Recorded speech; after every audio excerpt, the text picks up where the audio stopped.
Chapter 2 Requiem. Darkness, but not nothingness. Mitt felt as though he was still alive, but couldn't see or feel any sensation. Noises, akin to the ghostly rambles of wandering apparitions, permeated his thoughts. He could also make out the beeping of a monitor somewhere in his conscience. "Where did you find him?" a gruff voice began. "At the bottom of the tallest building at the nearby high school. He was laying in a patch of bushes. I believe he was trying to hide from something yet passed out." "You sure he didn't try to jump off the roof?" "Positive. No broken bones. Not even a sprained ankle. And besides, it's only a two-story building. If he tried, he must have failed dramatically." Mitt pondered at the voices in his head and realized something almost immediately. He was still conscious and alive, his pain and suffering alleviated, yet he wasn't gone forever. After waiting for what seemed like an eternity, he suddenly felt the strength to open his eyes.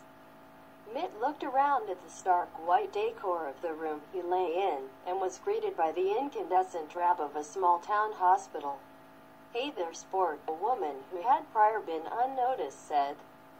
"Where might?" Mitt questioned, doubting the actuality of his position in time and space. "Why, silly, you're in the local Chalk Children's Hospital. We think you hit your head on a bush and now you have a little boo-boo." "Why are you talking to me like I'm 4 years old?" Mitt asked, slightly unamused. "Aren't you 10 years old?" the woman replied. "No, I'm 17, Mitt responded, angered sufficiently. "Well then I'm going to have to ask you to leave immediately," the woman said coldly. Mitt was pugnaciously forced from his small hospital bed and was escorted from the hospital. On his way out, Mitt passed several groups of small children in various states of contentment or rancor. However, as he passed the exit booth, the women at a desk stopped him. "Hold on, honey, you haven't received your sticker yet." Mitt thought of the prospect of a cheap 2-cent hospital sticker ruining his brand-new Hollister shirt. And before he could decline, the woman added, "And your $700 hospital fee." She seemed to say such an astronomical price without any regard for the magnitude of the cost presented. "What do you mean $700? Mitt replied, about to turn violent in the ward of a musty-smelling children's hospital, surrounded by assortments of various sticky toys. "Your fee. All patients have to pay a fee." "But I'm not even hurt, and I was only in here for a day, I think." "Nobody. You were in here for 5 years. "What?" Mitt exclaimed in shock. "No, I'm kidding. You were in here for 30 minutes, she responded with only the hint of a grin. Mitt was now on the brink of a meltdown. "Either way, I'm not paying that," Mitt declared. "Well then I'm going to have to call the police," the woman began to threaten, but Mitt began to run. Mitt escaped the hospital quickly and began to sprint by the edge of the parking lot. However, he tripped and began to fall down the slope near the hospital. Bushes, rocks and decaying plant matter scraped his fragile limbs as he cascaded down the sheer slope and landed with a crunch onto the rocky riverbed 10 feet below. Now on the floor of the ravine, Mitt began pondering the nature of capitalist society. The very basis of capitalism puts a rift between society and the people in it. Charging $700 for aid when being injured was egregiously greedy. How was society to survive if half the population or more could not afford or would be devastatingly affected by the cost of medical aid? The people on top of the society would rather make a profit off of the business of life and death rather than try and save their fellow humans.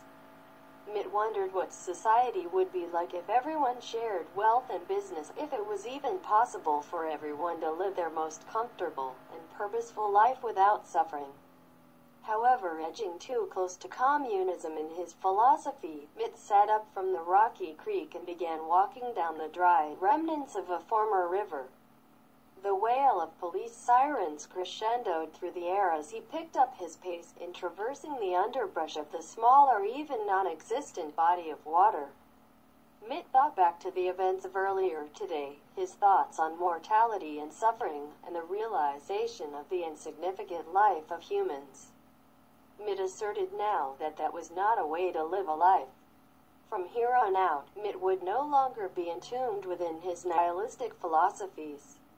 The universe had given him a second chance, and he was going to use it wisely. Maybe there was a higher being out there who had seen his destiny and saw his potential. A higher being. Mitt knew throughout his research into the origins of the universe that the tangible thought of a higher power was less likely than the existence of aliens. However, he could still see the purpose of such religions. When stripped of any historical influences, practices, geographic placement, followers, or beliefs, religion was just a psychological conduit for alleviation. The purpose of religion was not to create phantasmic historical fictions to follow indefinitely, but to serve as relief. Mitt realized he was not the only person to devolve into existential crises at the thought of the cosmic scale of the universe or the realization of death. Religions were used to create a sense of comfort in believing in a possible place of peace after death, along with the building of an altruistic and humanitarian set of morals among the people of the human race. Religions were made to create a purpose in someone's life, or ease the toll of a finite existence. Maybe joining one would ease his existential suffering. After all, Mitt was ready to start a second life. He was not about to waste it by falling into chaos over mortality again. Mitt felt like he had been walking for hours on the creek now, and slowly saw the end of the dry and arid ravine. The sound of cars soon permeated the air, and as Mitt pushed through a layer of brush, a wonderful sight fell onto his eyes. A gas station. Chapter 3 coming soon.